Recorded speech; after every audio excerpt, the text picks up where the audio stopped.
por estar este día acá, a esta hora, y por el contexto igual, quizá es importante revisar la historia, que es como el alma mater de una sociedad, porque es su experiencia colectiva, y en este caso una memoria clínica, una disciplina como la odontología, que es parte de la historia de la salud pública, que es lo que nos dedicamos, ¿ya? Bueno, lo que los quiero invitar a, a ver es un recorrido por el museo, definir lo que es un museo, lo que hacemos, un poco dar una pincelada, a grosso modo, también de la historia de la odontología, lo que nosotros hacemos, una historia crítica, pensamiento crítico con respecto a la historia de la salud, y van a ver más allá de la odontología también otras variables que son como la historia de la psiquiatría, la medicina social y temas que están muy interrelacionados y que han sido parte de nuestras investigaciones. Pero partamos por definir qué es un museo. He traído a la palestra la definición de ICOM, que es la Dirección Internacional o el Consejo Internacional de Museos, como hoy día se habla que los museos tienen que ser democratizadores de la información, muy ad hoc con respecto a los tiempos, un diálogo crítico con respecto al pasado, al futuro, y lo que nosotros hacemos también tiene que ver con una historia del presente, cómo vivimos el presente y vamos buscando su genealogía, sus orígenes, como parte de la historia de la ciencia, ¿ya?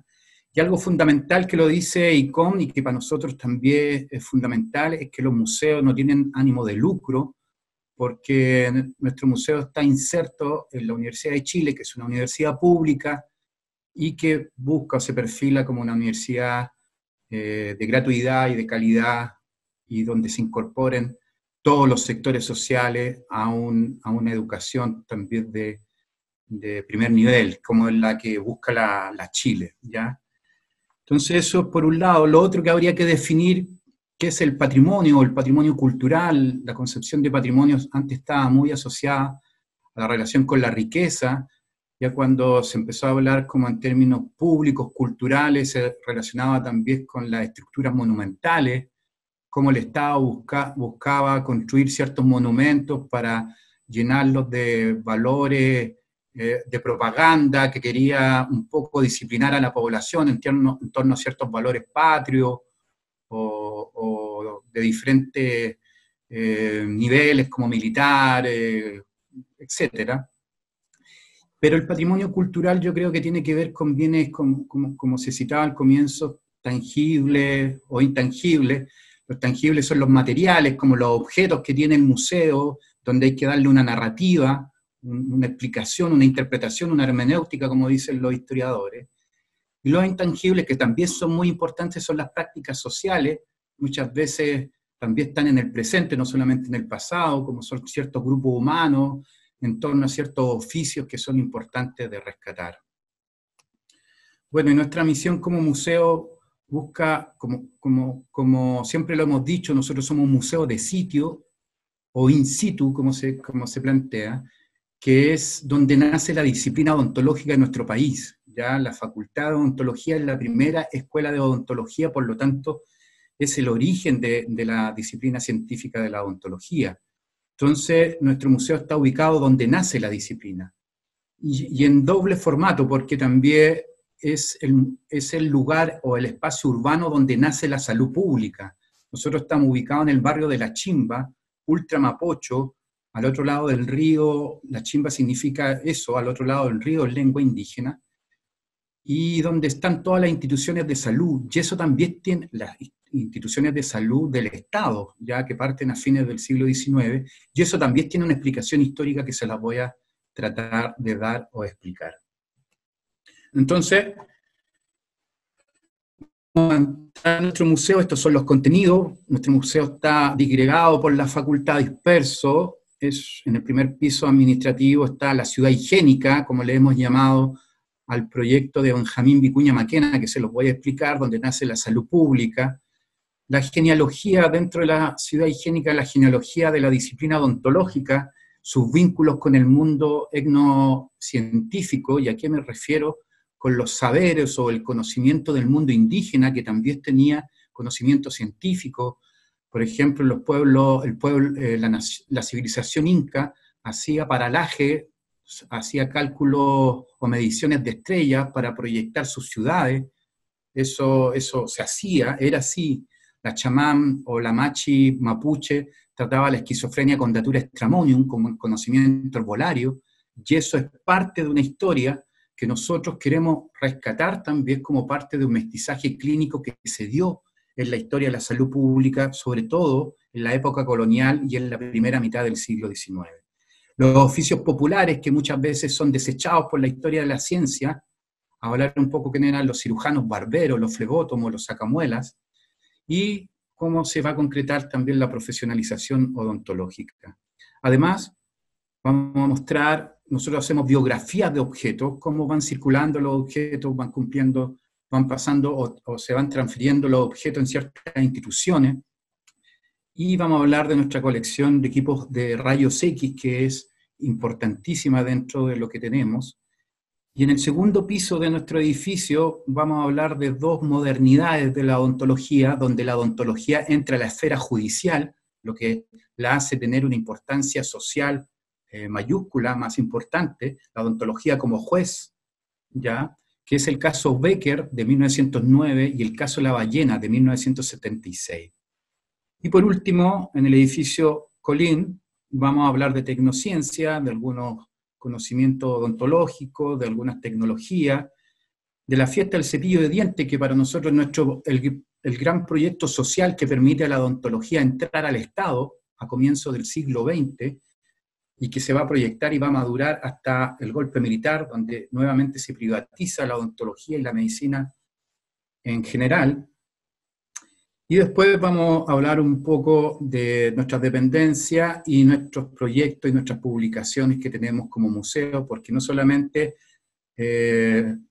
custodiamos toda la diversidad de aparatos que hay en odontología o de conocimiento odontológico, sino también elaboramos publicaciones con visiones más amplias que la odontología, como la medicina, la psiquiatría y otras esferas, todas dentro también del campus norte de nuestra facultad, de nuestra Universidad de Chile.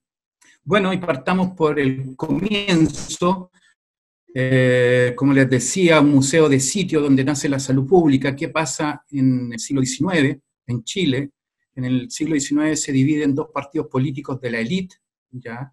El primero es el Partido Conservador, que gobierna Chile a partir de su poder agrario y su poder religioso, cultural, que es el catolicismo. El Estado era un Estado católico, pero en la segunda mitad del siglo XIX hay un cambio en el poder político, y el Partido Liberal llega al poder, que es el partido de los comerciantes, que van a administrar y van a gobernar el país así, a través del comercio, los negocios, la economía y la técnica y la tecnología, lo que hace que la ciencia empiece a ser un proyecto importante dentro del Estado.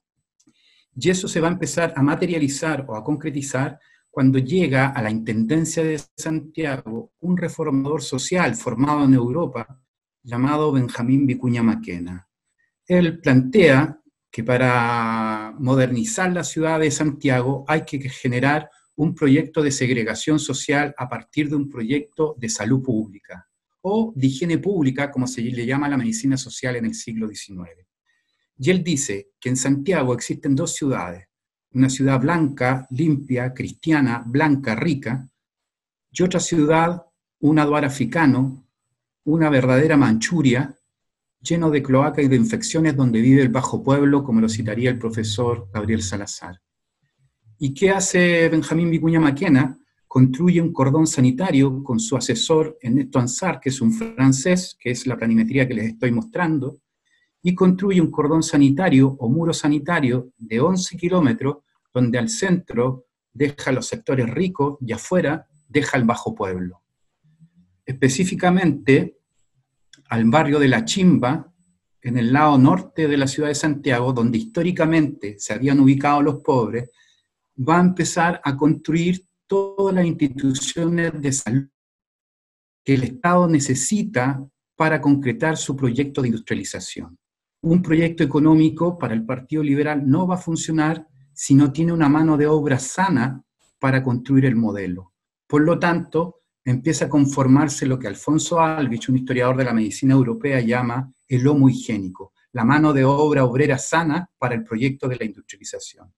Esto no es filantropía, es parte de un proyecto político, de poder político, que la élite liberal quiere fundamentar y plantear. Esto también está lleno de concepciones del racismo científico. El racismo científico es algo que se desarrolla dentro de la medicina y la salud pública. Y hay una teoría a mediados del siglo XIX de un psiquiatra llamado Augusto Morel, que se llama la teoría de la degeneración, que plantea que la mezcla de las razas va degenerando las razas, las va haciendo patológicamente más débiles. Por lo tanto, él plantea que los grupos blancos son más sanos que los grupos mestizos que tienen una descendencia, una herencia, como se le llama a la genética en el siglo XIX, más relacionado con el mundo indígena. Absolutamente concepciones racistas dentro del discurso de la ciencia. Por lo tanto, se empieza a marginar a estos grupos dentro del desarrollo de la población.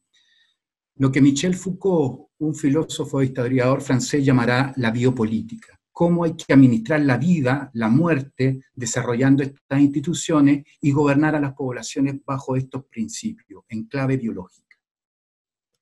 Por lo tanto, se va a construir en todo el espacio de la Chimba, en los sectores de Independencia, Recoleta y Avenida La Paz, las instituciones de salud que pueden llevar este proyecto. Y ahí está el Instituto de Higiene, que es la medicina social del siglo XIX, como les dije, que es el edificio que está al lado de la estación Mapocho, en la cabecera de Independencia.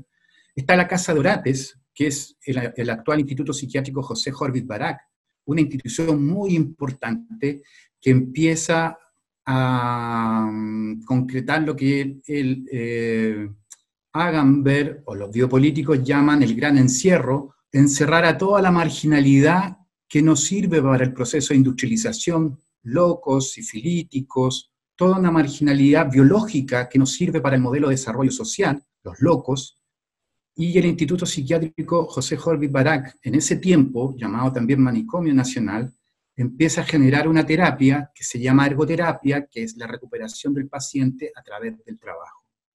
Es el desarrollo de un modelo capitalista a partir de la salud pública. Bueno, pero a medida que se va democratizando la salud pública, ya en el siglo XX, la salud empieza a desarrollar una serie de instituciones que van a estar de acuerdo ya para desarrollar derechos sociales en torno a la población. Y esta es una maternidad que pertenece al Hospital San Vicente de Paul, que es un hospital que fue un lazareto para encerrar infectos contagiosos y que después se transformará en el Hospital Clínico de la Universidad de Chile. Pero aquí ya hay un proyecto de Estado donde el liberalismo está desarrollando una estructura estatal de salud fuerte para este proceso que cada vez va madurando, este proceso de industrialización.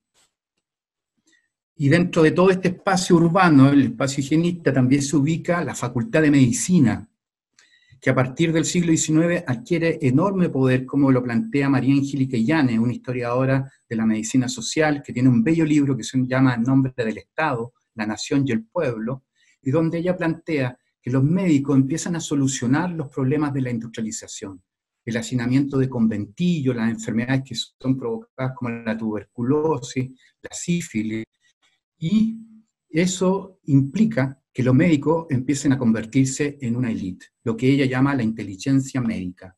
Y es por eso que a fines del siglo XIX, en 1889, en pleno gobierno de Balmaceda, el ícono de la modernidad liberal, se construye la Facultad de Medicina de la Universidad de Chile, un modelo greco-latino, un modelo greco-romano, que ya plantea que el proyecto de salud es un modelo asociado a Occidente, al modelo europeo.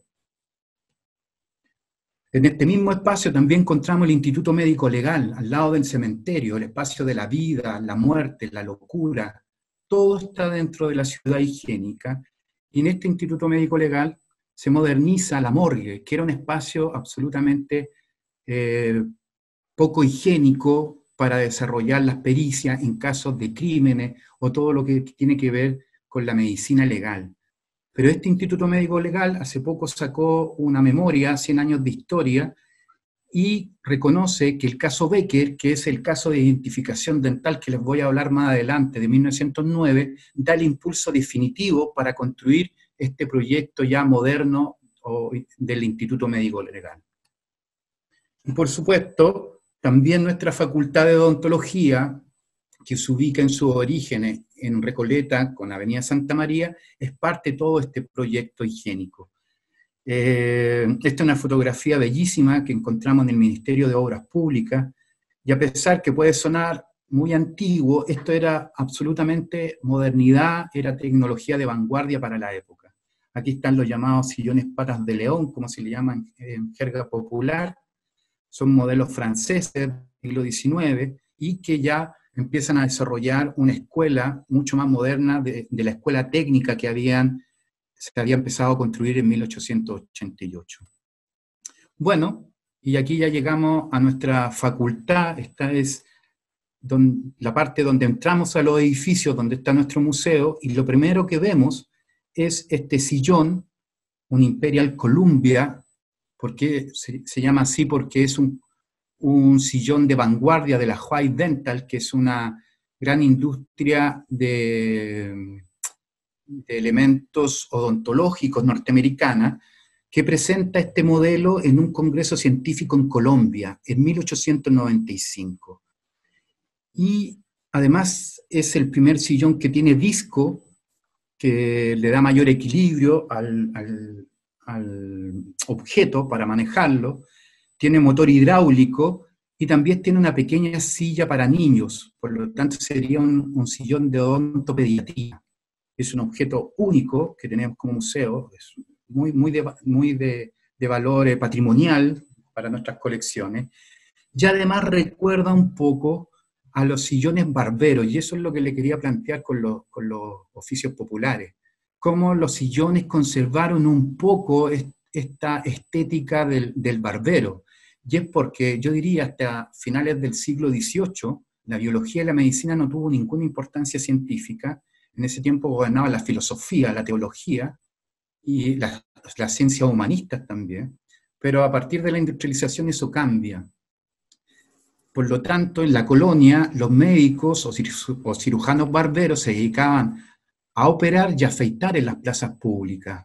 Entonces, era un oficio popular todavía, no tenía la importancia o el estatus social que se le da hoy día en el presente. Bueno, acá llegamos ya a lo que podríamos decir odontología colonial. Esta es una bellísima fotografía de Millet, que es uno de los grandes fotógrafos de estudio de fin del siglo XIX y comienzo del XX. Es la reconstrucción de una técnica odontológica que la encontré en una revista médica de fines del XIX, donde los médicos y los odontólogos están estudiando la fisiología mapuche, el piruforo, que es el gusano de los dientes, que es la primera conceptualización de la microbiología mapuche, y que ya habían estudiado los jesuitas y los capuchinos entre el siglo XVIII y el siglo XIX. Eso es muy interesante. Además, el conocimiento herbolario que tenían los mapuches sobre la odontología. Por ejemplo, Moesbach hace un registro en un libro que se llama Botánica Indígena sobre cómo la corteza del pehuen o de la araucaria sirve para blanquear los dientes. ¿Qué significa todo eso? Como dice Jorge Martín, el siglo XIX es un siglo donde hay un mestizaje clínico. El conocimiento académico y el conocimiento indígena van a la par, ¿ya? Pero esto se va a romper cuando nace la Facultad de Medicina en la mitad del siglo XIX. Lo otro interesante que sale en estas imágenes es lo que Celso Moreno, un odontólogo que fue curador del museo en 1988 aproximadamente, escribió un texto que me gusta mucho que se llama Los odontólogos en la colonia, y habla del pelícano, del registro de este instrumental, que es un instrumental que provocaba muchas lesiones a la población. Incluso cita unas demandas jurídicas en el Protomedicato, que es la institución de salud de la época, y explica cómo va a ser reemplazado rápidamente por algunos elementos como la llave de Jean-Guerot o el forceps, que es de mediados del siglo XIX, 1850. Pero también otros elementos para tratar los dolores de muela o las neuralgias dentales, como las ventosas que se conservaron dentro de la medicina popular, las médicas campesinas, y los escarificadores, ya que se creía por la teoría hipocrática que el desequilibrio de los fluidos provocaba la enfermedad y los dolores. Por lo tanto, había que practicar sangría, una hemorragia que se practicaba con estos cuchillos o escarificadores. Bueno, esta es la parte central de nuestro pasillo de la facultad. Ahí tenemos nuestro equipo de rayos X. Los rayos X son muy tempranos en la Chile. Los descubrimientos del rayo X son de 1895 y un año después o 2 años después ya están experimentando con rayo X en Buchef, en la Facultad de Ingeniería, como profesores de física, y eso permite que los rayos X entren a la salud pública chilena, a la medicina y a la odontología en forma muy temprana. Ya uno en el Congreso Científico Panamericano, el primer congreso odontológico que hay en Chile, está la experimentación con rayos X en dentadura. Unos trabajos sumamente interesantes de José Ducci. Tenemos diferentes objetos, Siemens, Victoria RCA, diferentes equipos ingleses, norteamericanos, franceses, algunos del siglo XIX, unos que fueron prohibidos porque la electricidad también provocaba muchas veces la muerte de los odontólogos. Pero este equipo es el último que estamos estudiando, es un equipo de electrofisiología. La electricidad fue una panacea que fue aplicada en todo tipo de enfermedad, como el sueño o la pesadilla de Mary Shirley, la autora de Frankenstein, la electricidad como una fuente energética sumamente poderosa y totalitaria.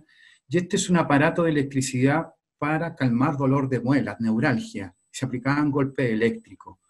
Como les digo, en Chile se aplicó también mucho en diversidad de enfermedades. Por ejemplo, él es Ramón Araya Echeverría, que es un médico que inventa este aparato llamado electroanestesia y anestesiaba provocando golpes de electroshock, ¿ya?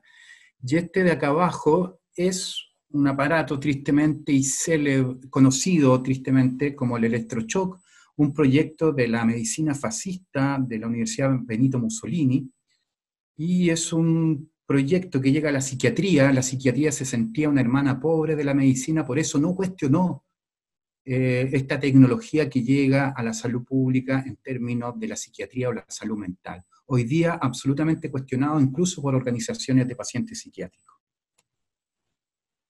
Esto que está acá ya es el segundo piso de nuestro museo. Es una vitrina donde se muestra el caso Becker, el primer caso de odontología legal de 1909.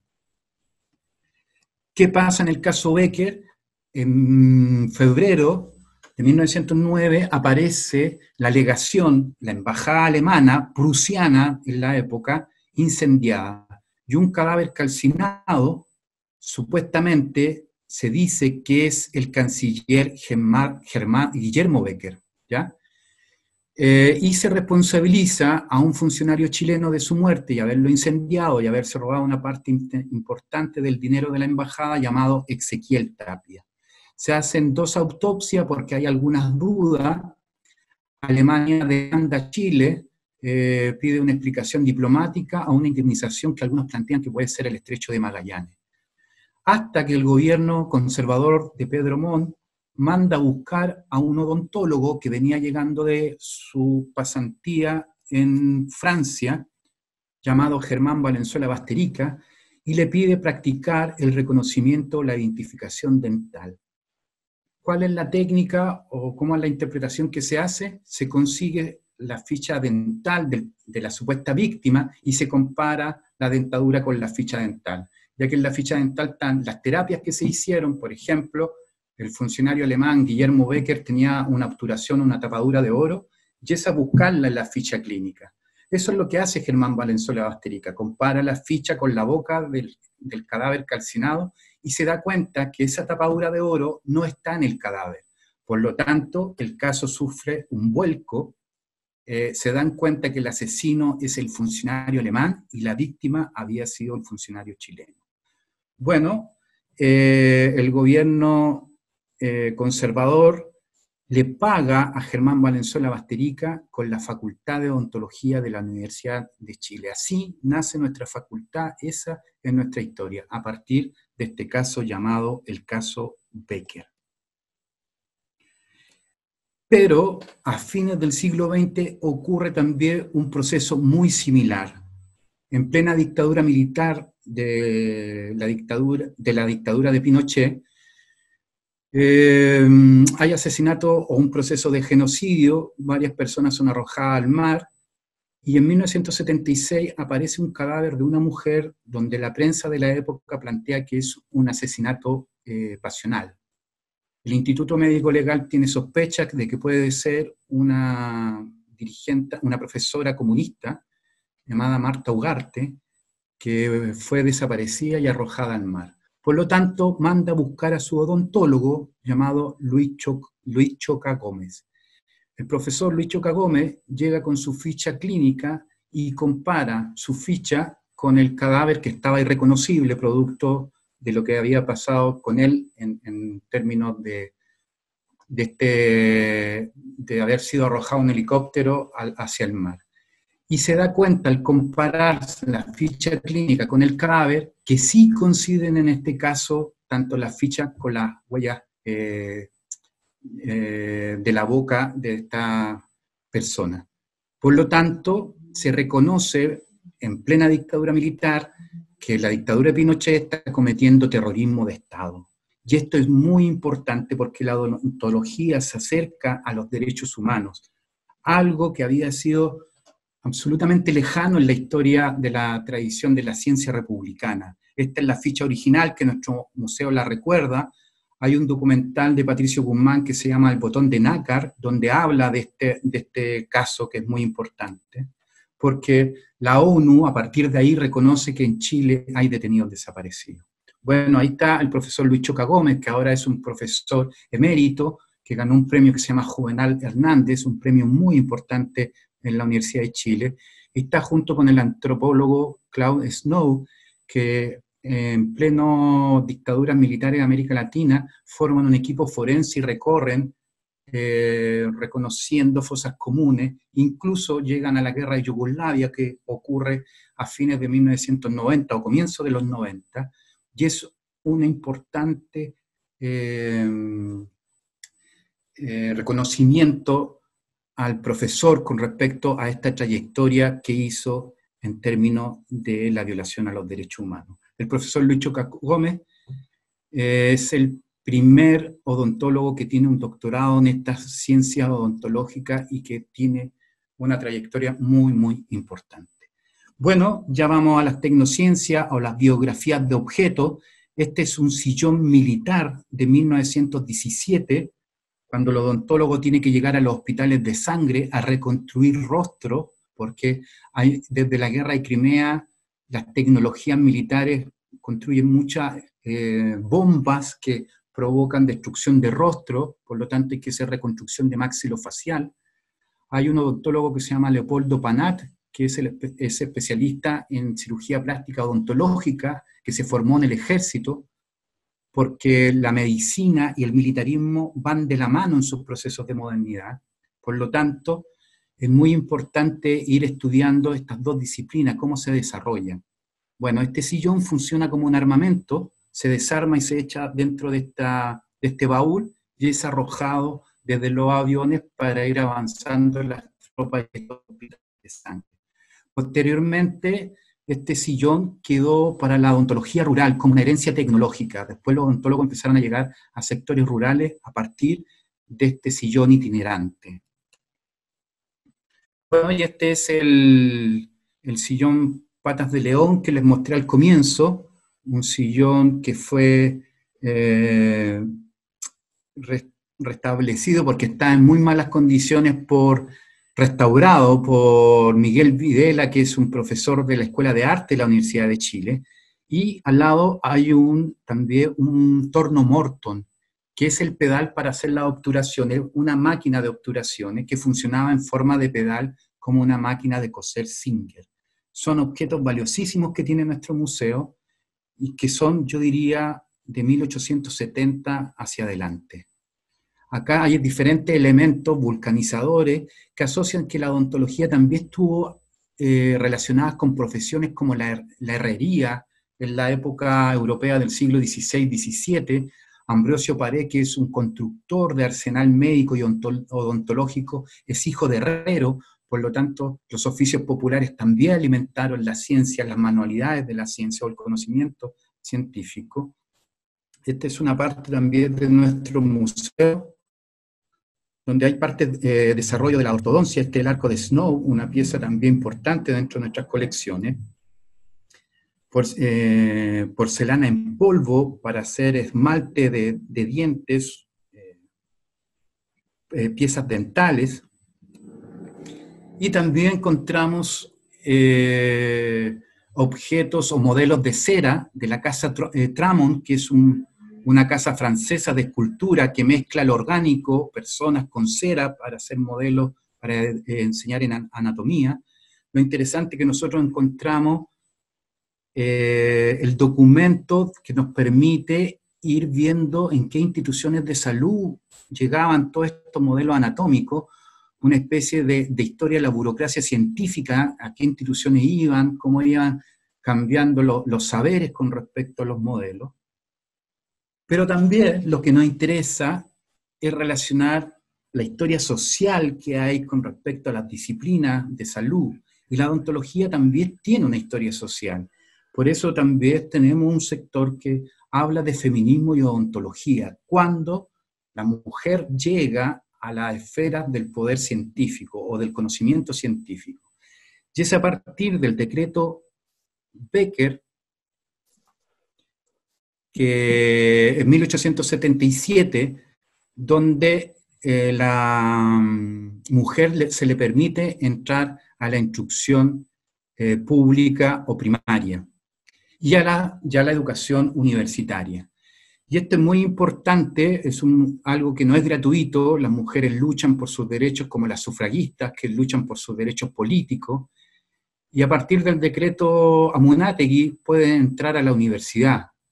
Y ahí es donde encontramos la figura de Paulina Starr, que en 1884, junto a su hermano, porque muchas de estas mujeres tenían que ir con un pariente, estar bajo una recría, no se podía ir sola, como lo plantea Diamela El Tit en una bella historia del feminismo y el sufragio, plantea que muchas mujeres también iban con biombo, no se les permitía estar con los hombres, y es una concepción también de discriminación que tenía la ciencia con respecto a este género, ¿ya? Y Paulina Starr en 1884 da su examen de grado. Esto es interesante porque se reconoce a la médica Eloísa Díaz como la primera mujer científica que da su examen en 1887, 3 años después de que Paulina Starr. Pero ¿cuál es la diferencia? En ese tiempo la odontología no reconocida como conocimiento universitario, sino como un conocimiento técnico.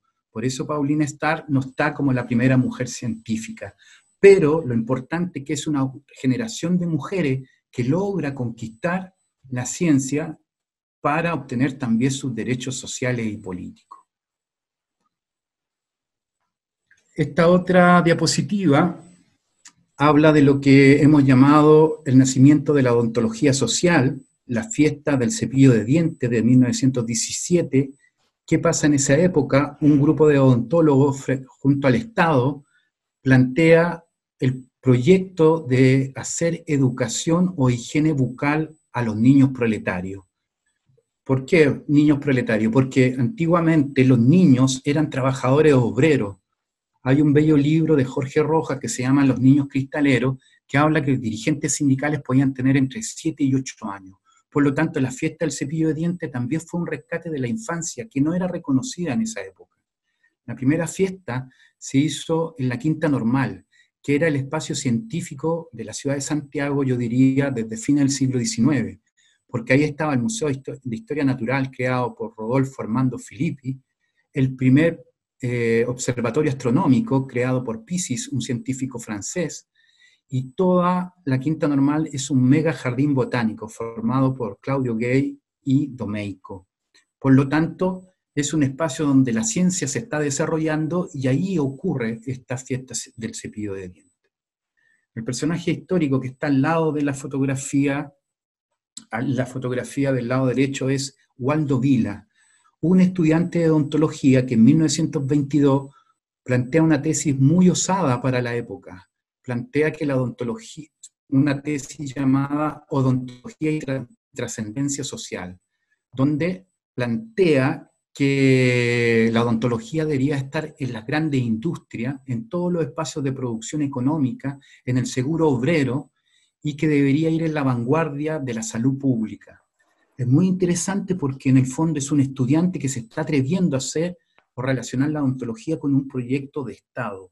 En la época de 1920, donde toda la salud pública está, en cierta forma, preparando un sistema de salud sólido para toda la inmigración campo-ciudad que se está desarrollando a comienzos del siglo XX.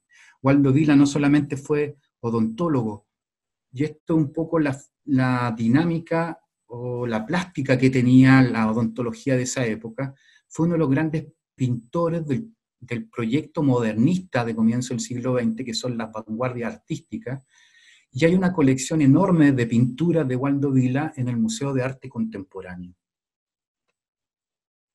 Esto que tenemos acá son fotografías del Museo Histórico y es la primera clínica móvil del servicio dental escolar. Y esto es lo que planteamos en el fondo, cuando la odontología también llega al sistema educacional, la odontología social nace, se expande y empieza a quedar en el Estado como un proyecto para la población nacional que se estaba desarrollando, ya diría fuertemente, hasta el nacimiento del Servicio Nacional de Salud en 1952. Esta es una fotografía bellísima, esta es la clínica por dentro, es un proyecto absolutamente moderno para la época, y aquí un poco la expansión o el despliegue de esta odontología social. Esta es una foto del Liceo Experimental de Santiago. Y acá es la maduración total de estos proyectos de odontología social. Es el Tren de la Salud, que se desarrolló entre 1971 y 1972, en pleno gobierno de la Unidad Popular, del presidente Salvador Allende, y está dirigido una odontóloga que se llama Aidea Alarcón y Marcio Isamit. Ellos plantean que hay que llevar salud a los sectores más marginados de la historia de nuestro país, a los sectores campesinos y a los sectores indígenas del Gualmapu o la Araucanía. Y a través del ferrocarril, que fue el medio de transporte más importante del siglo XX, van a llevar no solamente odontología, sino especialidades como cardiología, oftalmología, ya estudiantes de la Universidad de Chile y de la Universidad de Concepción para estas prácticas de salud pública. Incluso incorporan la antropología, las ciencias sociales y hacen intercambio, hacen interculturalidad en salud con machi mapuches. Un proyecto muy interesante que va a ser absolutamente borrado a partir del golpe militar, y Aidea Alarcón sale al exilio a México, donde muere en el exilio, pero antes en la Universidad de Monterrey forma el Bus de la Salud, donde recorre el desierto de Sonora entregando salud a las comunidades indígenas mexicanas. Ya para terminar toda esta pincelada o historia general de la odontología, voy a hablar de la última etapa, que son los años del plomo, los tiempos de la dictadura militar, donde viene el proceso de privatización. La odontología es expulsada del proyecto de Estado porque se empiezan a restar sistemáticamente las becas que los odontólogos tenían para entrar a la salud pública del Estado. Juan Giaconi, que es un médico que hace historia, o hacía historia, plantea que entre 1982 y el 86 se eliminan absolutamente estas becas para acceder al Ministerio de Salud, y donde los odontólogos ocuparan cargos importantes, y empieza todo un proceso de rompimiento de esta asociatividad o esta colectividad que habían tenido los odontólogos durante el siglo XX, y se les plantea una autonomía o un individualismo profesional. Además, se libera la educación de mercado y nacen las facultades de odontología privada, lo que atomiza más o rompe más estas estructuras que se habían dado de la odontología en el Estado durante todo el siglo XX. Por último, ya vamos a hablar de lo que hacemos en nuestro museo. Todas las interpretaciones que le he planteado están dentro de esta documentación que hemos encontrado en la propia facultad. Aquí están más de 70 tomos de correspondencias, cartas de decanato y una serie de información tecnológica que hay en torno a la historia de la facultad. Hemos digitalizado, yo diría, un 10% de esta documentación, pero nos ha permitido ir avanzando con respecto a ir formulando una nueva historia de la odontología, si se pudiera plantear así. Tenemos colecciones, fondos donde hemos clasificado todo este material, pero también hemos hecho publicaciones, hemos escrito literatura científica en torno a la historia de la salud. Valentina Fahrenheit y René Valenzuela dirigieron un proyecto de la historia de la salud en Rapa Nui, y junto con historiadores de la ciencia también desarrollamos una trilogía que es una historia de la industria, se llama Industria del Delito, que es una historia de las ciencias criminológicas, donde hablamos del caso Becker y el caso de la Playa La Ballena, donde también históricamente se ha asociado la criminalidad a los sectores populares. Es una historia de pensamiento crítico con respecto a la historia de la ciencia. Un libro llamado Boulevard de los Pobres, que habla del racismo científico, que ha vuelto hoy en día, por ejemplo, de tecnologías de depuración de población como la eugenesia, donde se plantea la selección de los mejores y dejar morir la vida sin valor, algo que este último tiempo nos ha hecho eco, o se ha planteado en ciertas situaciones, y República de la Salud, que es una historia de la salud pública, una defensa crítica a la historia de la salud pública chilena y cómo fue desmantelada en procesos de modernización de la dictadura militar, y quizás hoy en día estamos pagando la consecuencia de ese modelo.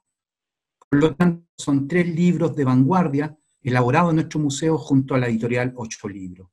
Libros que han sido no solamente comercializados, sino muchos de ellos han ido a bibliotecas públicas, a bibliotecas del Congreso, de la Biblioteca Nacional, y a bibliotecas que tengan acceso a las comunidades que nos interesan llegar. Libros especializados, pero que son, yo diría, de un valor histórico y patrimonial muy importante. Por último, nuestro último proyecto museográfico, Sonrisa Ausente, que es un libro de la historia de la odontología social, un libro que reivindica la odontología social, pero también con mucha divulgación científica, con muchas imágenes, también mostrando las colecciones de nuestro museo. Hemos generado no solamente publicaciones, sino también seminarios. Tenemos un diplomado de Historia de la Salud con varios historiadores importantes de esta especialidad, literatura y enfermedad, la historia de la tuberculosis, la historia de la locura, una serie de conocimientos que no solamente nos interesa formar profesionales, sino, por ejemplo, dirigentes de la salud, dirigentes sindicales de salud, que sería muy importante que supieran de la historia de esta experiencia colectiva. Y varias exhibiciones en la unidad de patrimonio de salud del Ministerio de Salud. Hicimos una exhibición que estuvo 1 año en su dependencia, y en el Congreso Mundial de Radiografía Dental. Hemos hecho seminarios, muchos seminarios este último tiempo, la historia de la anatomía, que trajimos a José Pardo, un historiador de la anatomía europea, a Sandra Caponi, una historiadora quizás la más importante de Sudamérica, a hablar de la biopolítica de la indiferencia, el uso de los fármacos que hoy día hace el neoliberalismo, y la eutanasia, un tema complejo en estos tiempos de pandemia, y trajimos a Christina Hort, que es una historiadora alemana, que aboca todos estos discursos en tiempos del nazismo. No solamente hemos hecho publicaciones, seminarios o reconstrucción museográfica, sino también hemos contribuido junto al Departamento de Humanidades Médicas de la Universidad Católica a construir archivos patrimoniales para instituciones olvidadas, que son tan importantes como el Hospital Psiquiátrico El Peral de Puente Alto, donde hay una enorme historia social no contada y que también hemos contribuido a este archivo para las futuras investigaciones sobre toda esta población que se ha no solamente privado de sus derechos como paciente. La psiquiatría es la única institución que encierra a sus pacientes, es un tema contradictorio, sino también cómo estas poblaciones también tienen derechos sociales. Por lo tanto, es una historia que hay que contar y que es muy importante dentro de la historia social de la salud. Y por último, nuestro proyecto de recuperar nuestro archivo digital, nuestra página web para nuestro museo. Eso es lo que les quería contar, amigos. Muchas gracias. Un gran aplauso para César, se pasó